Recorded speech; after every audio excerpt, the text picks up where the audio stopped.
আসসালামু আলাইকুম ভিউয়ার্স, আশা করি সকলে ভালো আছেন, সুস্থ আছেন। নতুন আরেকটি ভিসা রিলেটেড ব্লগ নিয়ে চলে আসলাম।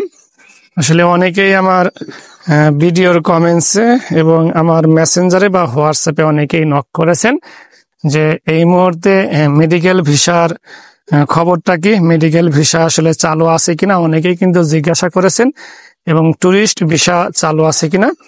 আমি বলি যে এই মুহূর্তে কিন্তু মেডিকেল ভিসা চালু আছে এবং সেটি সীমিত পরিসরে কিন্তু চালু আছে। আবার যে নতুন নিয়মটি চালু হয়েছে যে আপনি যে হাসপাতালে যাবেন সেই হাসপাতাল থেকে আপনি একটি ইনভাইটেশন লেটার রেফারেন্স নাম্বার সহ আনবেন, তারপরে আপনার ভিসা ফর্মটি পূরণ করে তারপরে কিন্তু আপনার এই ভিসা ফর্মটি পূরণ করে আপনি হাই কমিশনে জমা দিবেন, অথবা আপনি স্লট নিয়ে সরাসরি যমুনা ভিসা সেন্টার যেটা আছে সেখানে আপনি জমা দিতে পারেন। অনেকেই বলেছেন যে হাই কমিশনে জমা দিয়ে আপনারা কোনো ফোন পাচ্ছেন না। আসলে একটি সুসংবাদ হলো এই মুহূর্তে আমি বলি যে আজ আমার দুইজন ফলোয়ার আছে, তারা কিন্তু দুইটি আপু দুই জায়গার, তারা আমাকে ফোন করেছিল যে আজকে তারা ফোন পেয়েছে হাই কমিশন থেকে 1.5 মাস পরে। একজনের ফাইলটা আমি আমার আত্মীয়র ফাইল জমা দিতে গিয়েছিলাম, ঠিক সেই সময় কিন্তু তার ফাইলটা আমি জমা দিয়ে আসছিলাম। উনি যাবে হলো কলকাতার মণিপাল হাসপাতালে, তো ওনাকে প্রায় 1.5 মাস পরে কিন্তু ফোন দেওয়া হয়েছে।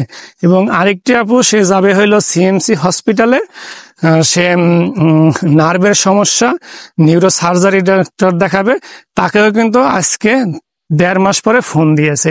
এই দুইজনের ফাইলই কিন্তু ইন্ডিয়ান হাই কমিশনে একদিনে জমা দেওয়া হয়েছিল এবং তারা কিন্তু ধৈর্যহারা হয়ে গেছিল। তারা এবং এমন চিন্তা ভাবনা করেছিল একজন যে সে স্লট নিয়ে তারপরে কিন্তু হাই কমিশনে ভিসা সেন্টারে সরাসরি ফাইলটি জমা দিবে।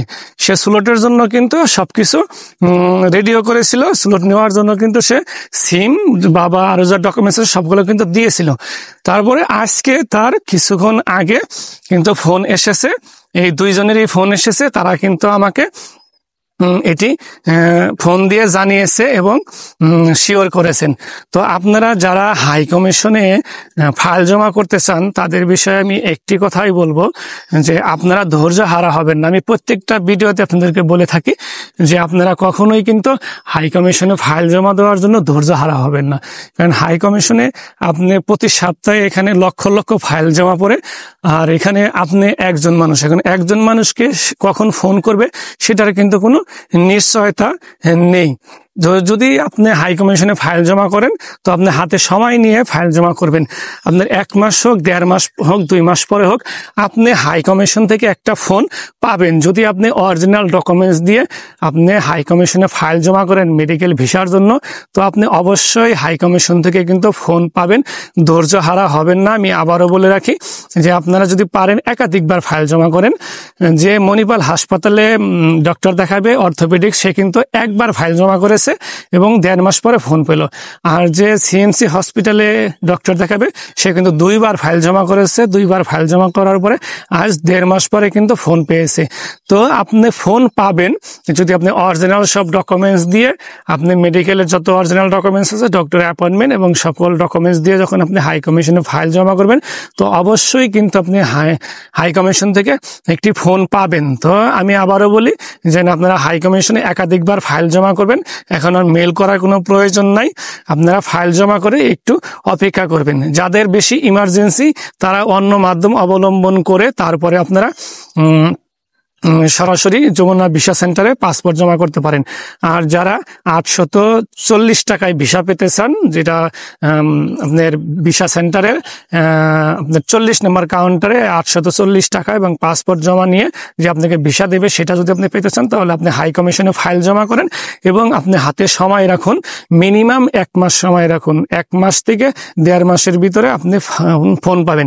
আর যারা হাই কমিশনে প্রথমবার ফাইল জমা করবেন তারা যদি 3 থেকে 7 দিনের ভিতরে ফোন যদি না পান, তাহলে আপনারা আবার দ্বিতীয়বার ফাইল জমা করুন। কারণ 80% নিশ্চয়তা থাকে আপনার সব ডকুমেন্টস ঠিক থাকলে 3 থেকে 7 দিনের ভিতরে আপনার ফোন পাওয়া। আর যদি 3 থেকে 7 দিনের ভিতরে যদি আপনি ফোন না পান, তাহলে আপনি আবার পুনরায় সেই ফাইলটি জমা করে আপনি অপেক্ষা করেন। 1 মাস হোক, 1.5 মাস হোক, 2 মাস পরে হোক, আপনি ফোন পাবেন। আমিও কিন্তু 2 মাস পরে ফোন পেয়েছিলাম, সেটারও কিন্তু একটি ভিডিও আমি দিয়ে রেখেছি। তো ভিউয়ার্স, সকলের জন্য একটি কথা, আপনারা সঠিক ডকুমেন্টস দিয়ে আপনারা হাই কমিশনে ফাইল জমা করেন।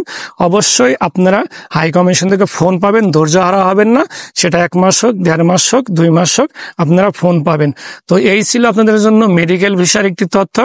আর নতুন যে আয়ুষ ফর্মের বিষয়টি আছে, সেটি এক একটা হাসপাতালের এক এক ধরনের আয়ুষ ফর্ম।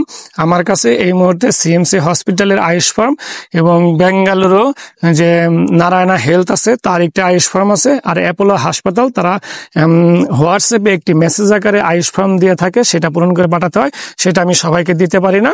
আপনারা যাদের প্রয়োজন আছে তারা আমাকে মেল করবেন অথবা আমার হোয়াটসঅ্যাপে অথবা মেসেঞ্জারে নক করবেন, আমি আপনাদেরকে আয়ুষ ফর্মগুলো দিয়ে দিব। আর মেডিকেল ভিসা কিন্তু সীমিত পরিসরে এখনো চালু আছে, তবে অনলাইনে ফিস জমা দেওয়া যায় না। হয়তো 1 লক্ষের ভিতরে একজন যদি 10 থেকে 15-20 দিন চেষ্টা করে, তবেই কিন্তু সে একটি স্লট পায়। আবার দেখা যায় যে বেশিরভাগ লোকই কিন্তু অনলাইনে কিন্তু স্লট পায় না, সার্ভার ডাউন দেখায়। কারণ বিভিন্ন এজেন্সিরা কিন্তু এই সার্ভারটি হ্যাক করে তারপরে কিন্তু তারা স্লট বিক্রি করে। তো এই মুহূর্তে কিন্তু মেডিকেল ভিসা, স্টুডেন্ট ভিসা এবং ডাবল এন্ট্রি ভিসা চালু আছে। তো আপনারা হাই কমিশনের সকল ডকুমেন্টস জমা দিয়ে আপনারা চেষ্টা করতে পারেন আপনারা এই ভিসার জন্য। তো এই ছিল আপনাদের জন্য আজকে এই পর্যন্তই। সকলে ভালো থাকবেন। পরবর্তী আরেকটি ভিডিও নিয়ে আপনাদের সামনে আবার হাজির হয়ে যাবে। আমার চ্যানেলটি সাবস্ক্রাইব করবেন, আমার ভিডিওটি ভালো লাগলে লাইক দিবেন, কমেন্টস করবেন এবং পারলে শেয়ার দিবেন অন্যকে জানানোর জন্য। খোদা হাফেজ।